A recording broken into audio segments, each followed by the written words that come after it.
لیکن اس کے سمٹمز کیا ہوتے ہیں جب ہوتا ہے تو؟ ہاں جب کرونا وائرس ہوتا ہے نا تو بندے کو بخار آتا ہے، ٹھیک ہے، بندے کا جسم درد کرتا ہے، زکام آتا ہے، اور جو منہ کا جو ٹیسٹ ہے، ذائقہ جو ہے، جی یہ سمجھ لو پھیکا ہو جاتا ہے، ٹیسٹ لیس ہو ٹیسٹ جاتا ختم ہو جاتا ہے. ٹھیک تو یہ ساری چیزیں ہوتی ہیں. تو یہ ضروری نہیں ہے کہ ساری چیزیں ہوں، ٹھیک. کوئی ایک دو چیز ہو سکتی ہے، ایک تو نہیں بھی ہو سکتی. جی. اب جو یہ تیسری لہر ہے نا، یہ ان میں سے کوئی بھی نہیں ہو سکتی.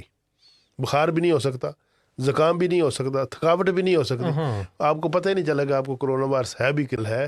اگر کسی کو ایسی سمٹ پیدا ہوتی ہے یا نظر آتی ہے، علامات جسے کہتے ہیں، زکام ہوتا ہے، بخار ہوتا ہے، تھکاوٹ ہوتی ہے، جسم درد کرتا ہے، آرام کرے، سوئے، چائے شائے پیے، کھانے کھائیں. دوائی تو اس کو ہے نہیں کہ اس کو کرونا وائرس کو ٹھیک کرے گی. مجھے بھی ڈاکٹروں نے کوئی دوائی نہیں دی ٹھیک کہ سوری آپ کو کرونا وائرس ہوا ہے تو آپ یہ دوائی کھائیں، یہ شربت پی لیں. نو، آرام کریں، کمرے میں بند ہو جائیں. This was a Sufi Guidance Channel production.